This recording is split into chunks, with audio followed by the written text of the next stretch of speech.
The day-to-day hustle and bustle of warehouses and busy roads can make it easy to put workplace safety on the back burner. But the last thing you want is to have an accident to remind you of just how important safety is when you're on the job. So you need to stay ahead of the game by recognizing the hazards in your environment, as well as knowing how to avoid them and what to do if an accident does occur. One of the best ways to ensure that everyone is following this process is by conducting a safety audit. Although you might not be in charge of any audits, there are still ways you can help them go smoothly. In this program, we'll cover the various components of a safety audit, including how a workplace safety analysis works, the systems of controls you can find in your facility, how to prioritize personal safety, and what to do if an accident does occur. We will also discuss Department of Transportation safety audits and what they entail.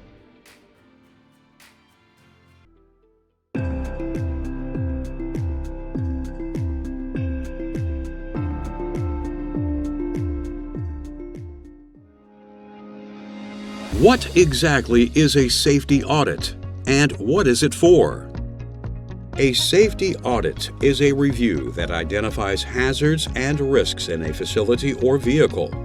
It can help to improve safety programs, protect workers, prevent accidents, and comply with OSHA and DOT regulations. In a warehouse, your supervisor or manager will usually build an internal auditing team that will inspect your work area, interview you and your coworkers, and make sure your facility meets industry safety standards. But sometimes, safety audits are conducted by an external company.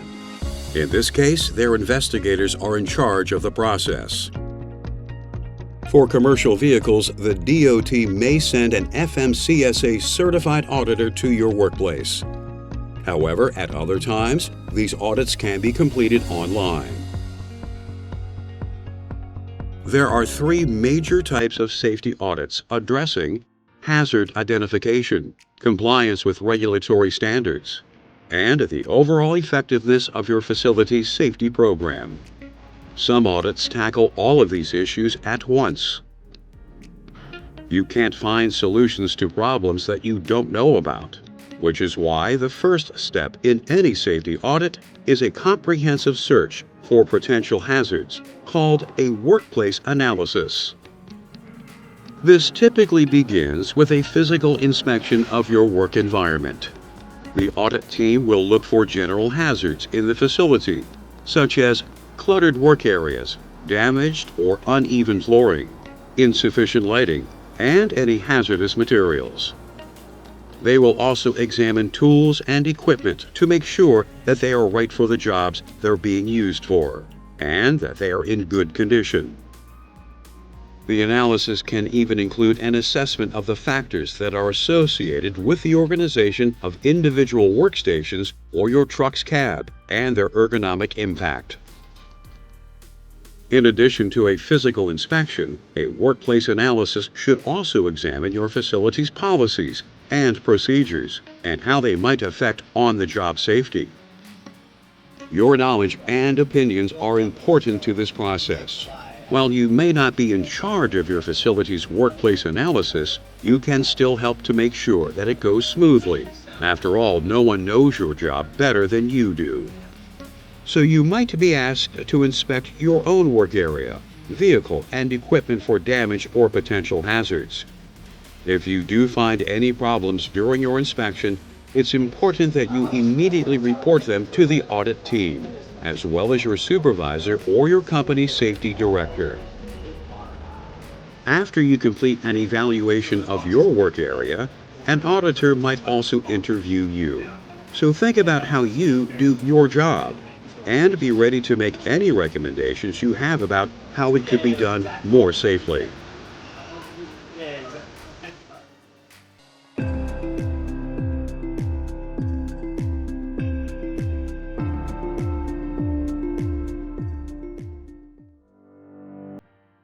When part of your workplace is on wheels, you might think that safety audits really don't apply to you. But driving an unsafe vehicle can be just as dangerous as working in a hazardous warehouse.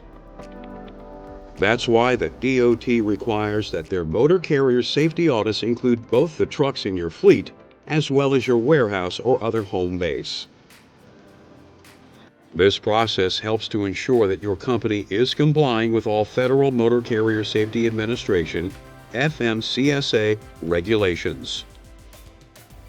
Since failing these audits can lead to some hefty fines and even your company's FMCSA registration being revoked, you should prepare as much as you can for them. An FMCSA auditor will be in charge of reviewing various documents and materials to verify that you and your employer are doing everything possible to maintain safe work conditions. They will review your company's safety program and procedures, focusing on 6 areas: general, driver, operations, vehicle, hazardous materials, and accidents. To satisfy the general requirement, all motor carriers must have proof that they have liability insurance and are maintaining an accident register. The driver category is where you may come in. To start, you must have a valid CMV license if you are a driver. You should have also taken and passed regular drug and alcohol tests and kept records of them. It's important to keep track of these documents so you don't have to waste time looking for them when the auditor comes around. Next, the auditor will look at operational safety. They'll need to see hours of service records as well as logs of any driver traffic violations. That's why you always need to keep your HOS log up to date and report any incidents that do occur to your supervisor as soon as possible. Even when you are driving safely, if your truck isn't maintained properly, it could spell disaster. For the vehicle portion of the audit, the auditor will need to verify that your CMV has a schedule for regular maintenance, repair, and inspection. So 14 months worth of inspection reports must always be kept in your vehicle. When it comes to transporting hazardous materials, you need to use extra precautions. So for the hazardous materials portion of the audit, the auditor will ask for proof that you have completed the required training to work with hazmats and have the proper placards and labels for the materials that you handle. The last category that the FMCSA auditor will look at is accidents. If any driver-related accidents or injuries have occurred, carriers have to keep records of the incident. So if you're involved in an accident, always give your supervisor an accurate and thorough description of what happened.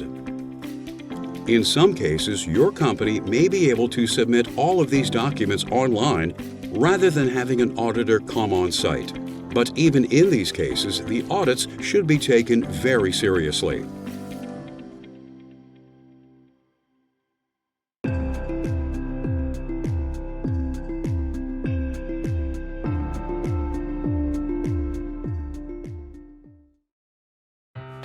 An essential part of a safety audit is evaluating the systems of controls in your warehouse.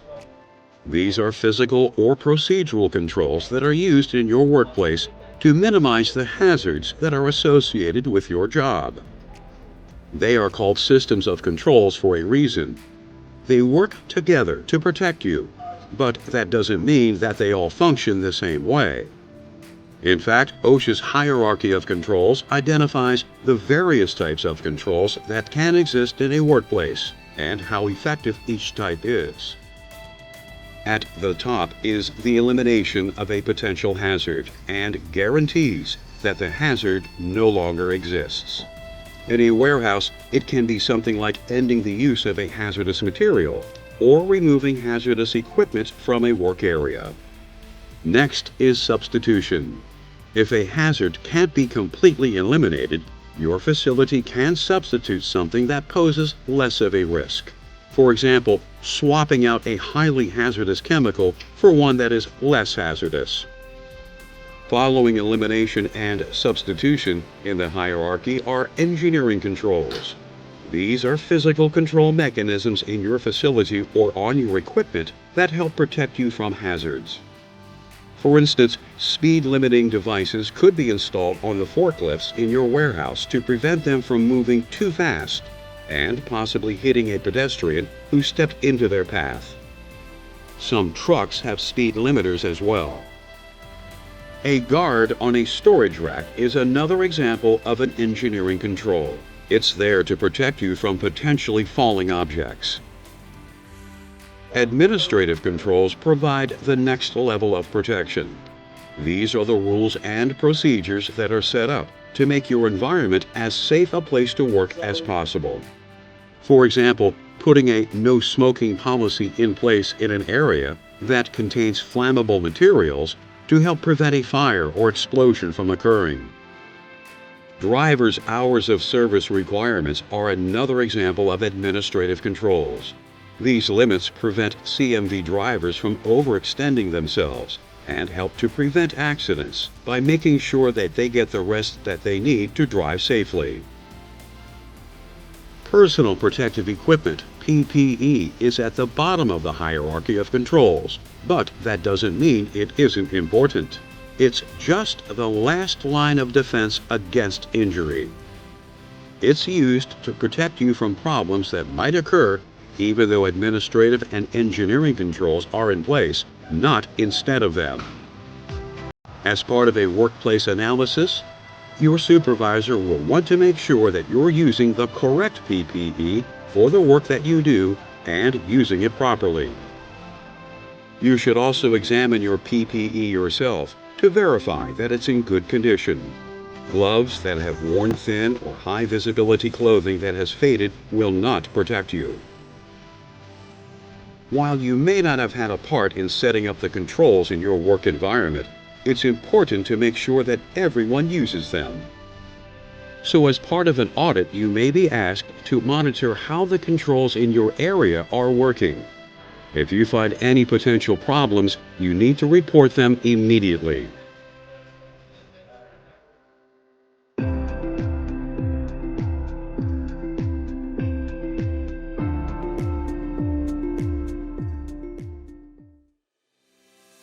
Warehouses can be very large places, which means that an audit team has a lot of ground to cover. And commercial motor vehicles can have a lot of moving parts to keep an eye on as well. So doing your own inspection of your work area or vehicle can help to make sure that no potential hazards slip through the cracks. In a warehouse, you want to first check to see that all pathways are free from clutter. And make sure extension cords are only used when they should be. They aren't meant to be permanent fixtures, just temporary outlets. If you need to string a cord across a walkway, be sure you tape it down so nobody trips. Put cords away as soon as you're finished with them. Block dials can create an immediate tripping hazard. They can also prevent people from getting to safety showers, eye wash stations, fire extinguishers, and exits, which could be a real problem in an emergency. So you need to make sure that these paths are clear. Similarly, in a truck, a cluttered cab can obstruct your view of the road, interfere with your controls, and block access to emergency equipment. And a disorganized trailer or bed can lead to trip hazards and even damage to your load.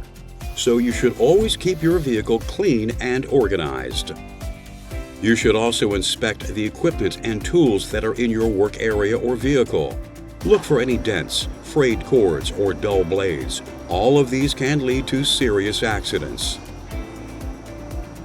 If you're in a warehouse and have your own workstation, take a look at how it's set up. If you constantly have to move at awkward angles or make repetitive motions to get your work done, it could lead to an ergonomic injury. So if you can make your workstation more ergonomically friendly, do it. Ergonomic injuries can be common for drivers too. You should check that you can comfortably reach the wheel and any controls you need access to. If you're loading or unloading a truck, you need to know how to lift or move the load safely as well, without straining your back or shoulders.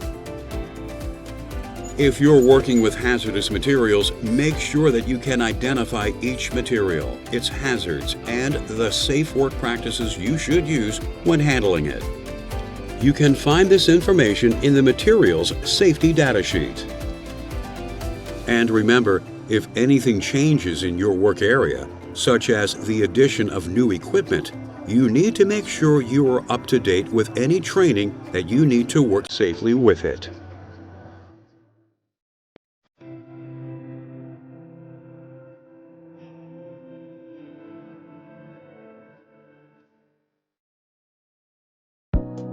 When most people hear the words safety audit, they think about inspecting their workplace, vehicle, and equipment. But you can't forget about yourself. This self-assessment or personal audit is important too. To stay safe, you have to look at how aware you are of what's going on in your work environment and how well you follow safety procedures and protocols yourself. Start by reviewing your company's standard operating procedures, SOPs, to make sure you know them inside and out. SOPs help us do our jobs more efficiently by preventing misunderstandings and mistakes that can lead to accidents and injuries. So never ignore them because you think they aren't important. Following them is essential, and they apply to everyone. And never skip a procedure because you're in a hurry. Remember, safety is always the top priority. As you continue your personal audit, think about how well you know your facility or vehicle. Are you able to locate all exits and fire escapes in your warehouse? Would you be able to find them in the dark if you had to? Do you know where all of the emergency supplies in your truck are? You need to determine where safety showers and eye wash stations are located in your warehouse as well. You'll want to be able to find them in a hurry if you or a coworker are splashed with a hazardous chemical.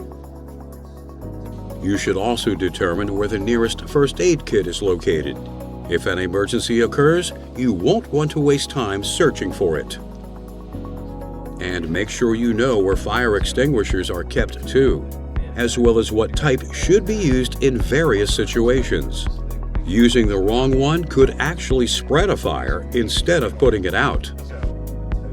But don't worry, you don't have to figure all of this out on your own. Your company's safety training program will help to make you aware of potential hazards, as well as how to prevent accidents. This could involve courses on general safety issues such as back safety, hearing conservation, and personal protective equipment, OSHA and DOT regulations, and issues that are more specific to your particular operations. It's important that you take these courses seriously so that you are prepared for any problems you may encounter.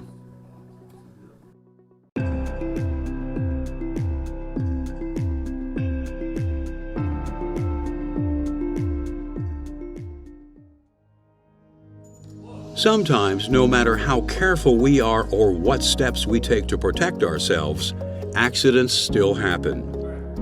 So part of conducting a safety audit is making sure that you know what procedures to follow if an accident or another emergency occurs when you're in your warehouse or on the road.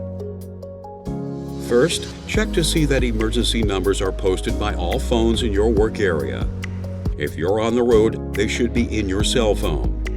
This includes EMT, fire, and police departments. In some cases, you can reach these services by simply dialing 911. Any internal emergency number should also be posted, such as the safety department, security personnel, or your company's fire and rescue team. Everyone should know the procedures to follow if an incident does occur in your warehouse. You should start by helping anyone who has been injured get the medical assistance that they need. Then, the details of the accident need to be documented in a report so that it can be thoroughly investigated. Investigators will speak to other co-workers who witnessed the event to get as complete a picture of what happened as possible. You also need to know what to do if an incident occurs while you're on the road. First, find a safe place to park. Then put on your hazard lights and call 911. In the case of a fire, you should exit the vehicle after you park it and call for help. If the fire is small and you think you can fight it safely, use your fire extinguisher to try and extinguish the flames. If this doesn't work, put as much distance between yourself and your truck as you can, and wait for the local fire department. Always report any incidents. No injury or accident is too minor. They all need to be looked at to determine what caused them. You should report any near misses as well. A near miss is a narrowly avoided incident or accident. After all, your company can't fix a problem they don't know about. After you file a report, you should verify that an accident investigation has been started, so that everyone knows that the problem has been identified and action is being taken. As we've seen, a safety audit can help you avoid a lot of accidents and injuries. And it's important to know what this process involves so you can contribute to it. Let's review. A safety audit is a comprehensive review of your work environment that identifies hazards and risks to the people who work there. The DOT conducts their own safety audits to ensure that motor carriers, their drivers, and their vehicles are all complying with Federal Motor Carrier Safety Administration FMCSA regulations. An audit will start with a workplace analysis, an inspection of a warehouse or vehicle's physical environment for hazards, as well as a review of existing safety procedures and policies.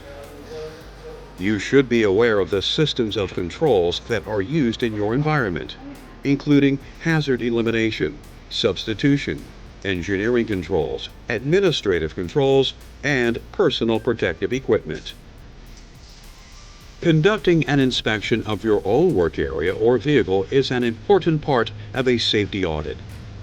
You know your job better than anyone, so you can offer important insight regarding any potential hazards that may exist there.